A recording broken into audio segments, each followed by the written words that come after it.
licking our wounds here. Viking fans, Derek Hanson with you, Couch Potato Radio here on the mighty 790 KFGO. If you want to join us, 237-5948, 1-800-880-5346, and you can text us 35270. Twins baseball coming up here in about 20 minutes, which will be good, so we can take our mind off the Vikings' ugly loss today to the Indianapolis Colts. And it's one of those games where do you even point a finger at one thing, right? Because really you can't. I don't know what more to say. It's one of those things. Kirk Cousins, you were hoping, coming in after the come-from-behind victory in the playoffs against the Saints where they win in overtime. Maybe that was his breakthrough the ice moment where he could be one of these quarterbacks that we talk about that can maybe take that next step and get that team to a championship or whatever. I mean, if you're going to look at the glass half full, that's what you were thinking with Kirk Cousins.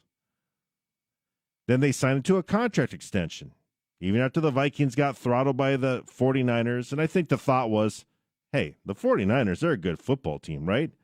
The 49ers go and they destroyed the Packers the following week, won about 3.5 quarters of the Super Bowl, but it was the last, 10 minutes of the Super Bowl that mattered, and the Chiefs are the world champions. So you see what I'm getting at.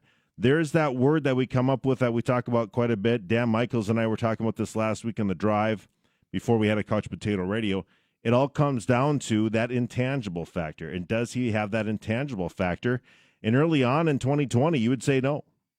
There's just no getting around it. He does not have that intangible factor of we are going to have him work off script, go out and be able to make plays on his feet. Now, is he harassed too much? There's no doubt. We've talked about the offensive line at the end of Viking Fan Line. They talked a lot about the offensive line and the troubles they are having. There's no getting around that. You can't argue it. It's beyond aggravating that they haven't addressed it besides second and third round picks.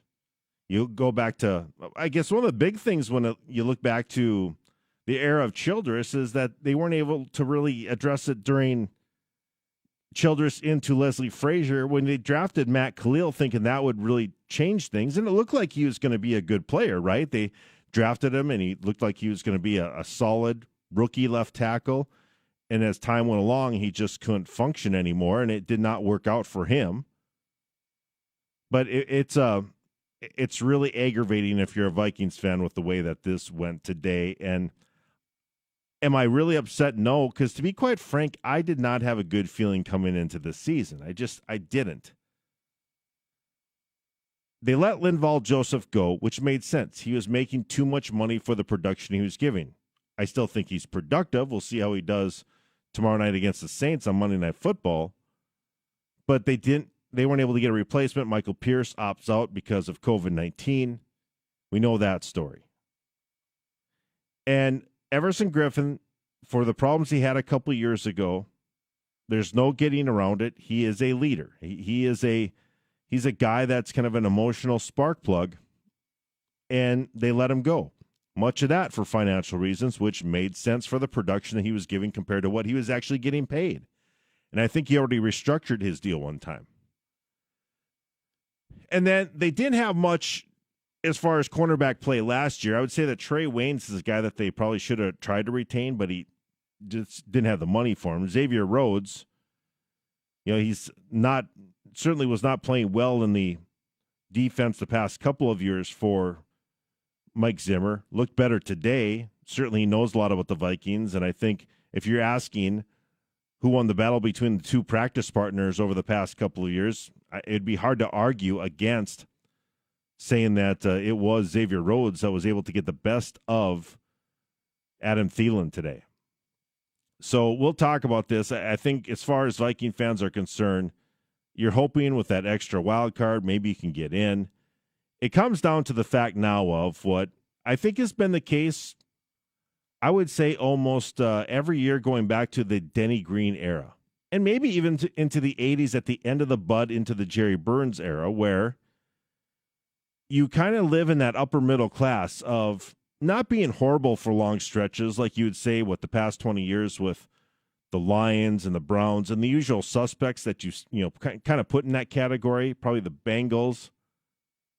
but you're just living in that mediocrity where you're in the playoffs, then you're not, then you're maybe making a little bit of a move, but then just aren't able to get over the hump. Danny Green was known for that, right? Making the playoffs, and he only had a handful of playoff wins throughout his career, but he was always in the race for the NFC Central or North, and they were able to get in, just not able to make any noise. But always good enough to keep keep ownership and the management groups to keep you coming back for the next year. Now, for people who wonder where I stand on everything, I think you go back to after the 2017 season, I was not in favor of signing Kirk Cousins. But I learned to deal with stuff, right? I mean, you can get mad and pound your fists on the table or whatever, say you're going to boycott games and you're not going to buy tickets anymore. I get that if you want to go that route. For me, I'm not going to let it affect my emotion that much. But I will say, it's the same thing with the Twins postseason, right? I mean, I think I had this conversation with Tank McNamara on Couch Potato Radio after the Twins got bounced by the Yankees early last year. I don't get mad at these things anymore. I probably did in my 20s. I don't know what more I can do. I just take all this for what it is, entertainment. It's not going to emotionally get me up and down in the grand scheme of life right now. But I like to analyze it just like I like to analyze politics and everything else that's going on, certain social factors that are in life. And that's what I kind of bring to the table with a lot of the stuff I do, whether I'm filling in for Joel or doing Couch Potato Radio at night or whatever it might be. So I'm not going to let it affect me emotionally, but I would have let Kirk Cousins, Rick Spielman, and Mike Zimmer play this year out. I understand it's a lame duck year for all of them. I get all that. The fact that you have a situation where you look at it and do you really get all that wound up about whether or not you're getting a lot of questions asked in the press conference about is this your final year or not? And for me, I think you play for that next contract. If I was the Wilfs, I would have looked at the end of last season where you're bounced in the divisional round of the playoffs and said, okay, go get it. We make it to the playoffs again this year. We'll give you 2 more years, Zimmer and Spielman. Kirk Cousins will give you 2 more years after this year. That's how it should have been done. But it's just not done that. And it's not just the Vikings. This is the NFL way. Whether you can't play in a dead contract year. On your out year, who could do that? Why would you do that? Well, players do it all the time. Why can't a coach, why can't a general manager, why can't a starting quarterback do that? This plan that they made, letting Case Keenum walk, and even if it wasn't Case Keenum that they wanted to bring in, maybe re-sign Teddy Bridgewater, say, okay, you're healed, we're going to take our chance with you. We'll sign you to a deal instead of letting you go to the Saints. Whatever you wanted to do, I still think it would have made more sense. But since you made that deal, if I was the Wilfs, I would have made Spielman and Zimmer own it because Spielman and Zimmer are attached at the hip. And they made the decision that Kirk Cousins is going to be the one that's going to bring us to the Super Bowl, get us over the hump against the Eagles or any team like that in the NFC Championship game, get us to the promised land. And after 3 years, you could maybe see, if they went deep in the playoffs this year, well, then maybe extend all of them again. And I know a lot of Vikings fans will say, no, you got to get to the game. Well, that's just not, the other teams are trying to. So if you get deep in the playoffs, if you get to the NFC Championship game, yeah, maybe you make that call of, okay, 2 more years we'll give you. We're knocking on the door again, but the 49ers exploded out of nowhere. I can buy that. But now you're locked in with these guys until 2023. And this is what we have. 237-5948, 1-800-880-5346. You can text us 35270. And I got a text in on this. Actually, exactly what I was saying. I never understood why we signed Cousins to begin with, but to extend his contract after not proving much of anything, that he was not the first, that he was worth the first contract in the first place, blows my mind. And I think for a lot of us, it's the easy second guess, right? That's what people are going to say. Well, it's easy to second guess that now because he's not performing that well. Certainly did not perform well today. But for me, it's not even a second guess, to be quite frank. I didn't like the initial signing in the first place. So I guess I don't really see it as a second guess for people who might be thinking that's the direction that we're going here. If you're talking about second guess or whatever, this was a goofy move in the first place. I mean, let's just go back to the Case Keenum thing. It's weird that you do have a guy that wins you 13 games and then you let him go. It's also weird that you drafted a guy in the first round and you let him go. Now, Teddy didn't have a great day with Carolina today. Don't get me wrong. I mean, that's beside the point, but in the grand scheme of things, you're all in the same place, right? Dramatic day in the NFL today, though. Holy cow. What is it about the Atlanta Falcons? They can't hold on to a lead.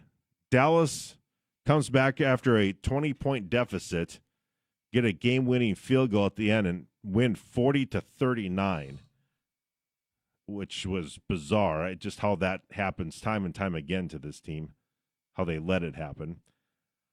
The Giants, they're still in rebuilding mode here. Chicago defeated them, so that right now the cream of the crop in the NFC North is the most historic rivalry within NFL football, and that is the Bears and Packers are at 2-0 right now. In Green Bay, I mean, they're no fluke. You kind of figured after beating Minnesota that they go home and take care of the Lions, and they did. And Aaron Rodgers looked pretty good in that one today. And the thing is, we always talk about Aaron Rodgers. You think about him, the fact that Jones is able to run the ball. 42-21 was the win today. And if they have balance, just like they did in their 2010 Super Bowl year, they are tough to beat. Let's get to the phone lines and head to line 6 here. Hey, thanks for being with us on Couch Potato Radio. Are you there? Hello? All right, maybe not. The phone lights up, but nobody's home to chat with us, so I'm not really sure exactly what happened there. I'm going to make sure that the council is on, but are you there, caller? Yes, I'm there. All right, what's going on? Hey, yeah. I'm one of those people. I agree with you. I was never for the Cousins signing. I couldn't believe it when they started talking Kirk Cousins. You know, after Keenum, you know, the guy just took us to the NFC Championship and stuff. You know, granted we lost, but I mean we had a very good year, and then all we need now is a below average, you know, a below 500 quarterback. It just drove me nuts. Well, okay, so we've killed that one to death. I think the question mark, and I scratch my head on the extension. I understand why they do it, and a lot of Viking fans are, well, at least we know now. And for me, it was just like, okay, we're going to be sitting in this world of mediocrity because that's what he's going to give you. I mean, he's going to give you some games. He's going to look good. He's going to give you some fantasy football stats. I just don't think he has the intangible to get you over the hump. Yeah, no, I agree. He doesn't, and I kind of think the game has passed Zimmer by. You know, when Zimmer, they first got him in 2014, I was excited about it, but sure. I don't know. I don't have any confidence in him anymore. Well, it seems as if, you know, he had that double A gap, you know, defense, that blitz defense, right, where they're plugging up the gap and made the quarterback guess a lot. And so once you get to that figured out, then you have to bring in something new, a different wrinkle. And whatever wrinkle he's trying to do this year just is not working because they're chasing all the time. And it seems like they're playing such a soft zone that, you know, this is kind of the criticism that you had with Xavier Rhodes. They're letting him catch it and try not to get the big gain. So what do you have? You have dinking and dunking, and you have long drives because of it. And, you know, it's kind of a slow death. But when you turn the ball over, I will defend him on this, too, as far as when you turn the ball over, it puts your defense on the heels. And, you know, to have those three interceptions were just brutal, especially where the field position was. Yeah, there's no doubt. The defense is constantly out there. They don't get a rest. I mean, yeah. No, I have a feeling it's going to be a long season. But I'll watch them. Yeah, well, it's a painful thing, but we got to get through it. At least the Twins are in the postseason, and they got a game tonight. So that's my. Yep. All right. Thanks a lot for your phone call. I do appreciate it. Coming up on 6 minutes before 5 o'clock, Inside Twins coming up, and just get my mind off football a little bit. A couple of text messages coming in at 35270. This is Couch Potato Radio. Derek Hanson with you. Derek, Vikings tank the rest of the season. Trevor Lawrence, well, that's going to be the speculation. I think tank for Trevor is going to be something that a lot of teams look at, right? I think that you're going to have the Jacksonvilles, the Vikings, that they can't get better. I still think the Vikings might be able to weave their way to be somewhat relative, but again, it goes back to that mediocrity thing. They do seem to have enough talent. I really think Gary Kubiak's got to get his you-know-what together. I mean, you can script your first drive and it's worked out well for you, but to understand that this team is about running the ball and play action, considering that Kirk Cousins, has never been a comfortable pocket passer, even with a good offensive line or even a decent offensive line, and then with a shaky one at best with the Minnesota Vikings. And I'll still defend the offensive line in this aspect. Kirk does make it tough for them sometimes.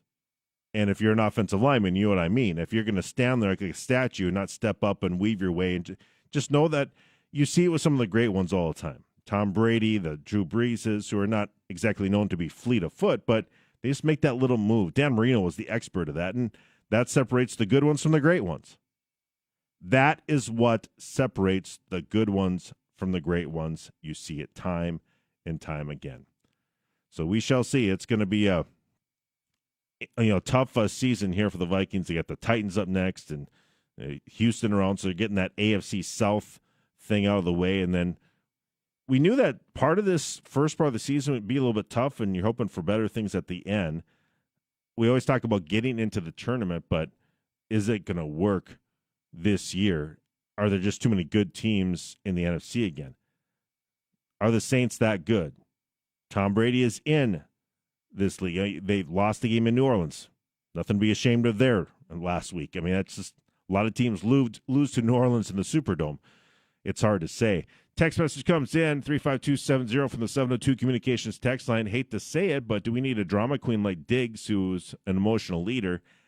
Well, I'll say this. They need someone to step up and be another target that Kirk Cousins isn't going to lock in on number 19 all the time. I mean, if we're sitting at home and you can see that he wants to throw it to Thielen right away, I can guarantee you the defensive coordinators for the other teams are going to certainly see that Kirk Cousins wants to throw it to Adam Thielen every time. His progressions, his happy feet, if he gets hit a couple times, it's over. Then he's not comfortable at all. And if you can't run the ball and you can't play action pass and he can't play action boot out of it, it's going to be a long day if you're a Viking fan. We've seen it time and time again. And yes, it's getting old. It's getting really old, and I don't know exactly what is going to fix that, because that is it is a tough one right now. It is a tough one for them, and I guess it's not a ridiculous question to think, were they a little bit better off with Diggs there, keeping them honest, but he was so pouty too, and they never really won anything with him outside of getting to the NFC Championship game. And I think it was to the point now where he was becoming a disruption, and you don't need that either. Now, I understand what you're getting at, but they don't need a guy to be a disruption either. And that was really becoming the case with Stephon Diggs, that is for sure. But he's sitting in a pretty good situation right now, isn't he? I mean, you think about where he is at, and with the Buffalo Bills team that is rolling right now, with the New England Patriots, still a lot of questions about them. And that game, by the way, the Sunday Night Football game, is going to be over on 740 The Fan tonight. But it should be a good one. Seattle, who I think is a kind of a sleeper pick to start the year for winning it all because of Russell Wilson, what they're able to, whatever they're able to get done there. I think that maybe they have some holes. They lose Jadeveon Clowney, but they maybe can sneak in there. And don't rule out the Cardinals. If they're able to do what they can do in Arizona and come out of nowhere, you have some of those sleeper teams, right, that you aren't really thinking are going to be contenders, and they have some weapons. Larry Fitzgerald, my heavens, I mean, what a stud he is. Kyler Murray, if he is able to work out, wouldn't that be something? I mean, what a story that would be. I mean, that's absolutely crazy what's going on there. So Oklahoma and their run of quarterbacks certainly is making it pretty interesting there. So, hey, I'll be back again tomorrow, 6:15. We'll have a little fun with leading up to Monday Night Football with the Saints and the Las Vegas Raiders. I'm trying to get used to that. We'll see you then. Twins baseball coming up. Derek Hanson with you, Couch Potato Radio on KFGO. Twins baseball on KFGO brought to you by Satellite Solutions, Peterman Seeds of Holly, Homemakers Villa, Ray Sport Marine, Kia of Fargo, Acme Tools, Cass County Electric, Flom Regional Mutual Insurance, Laco Drilling, Irie Insurance West Fargo, Vision Ford Lincoln, Essentia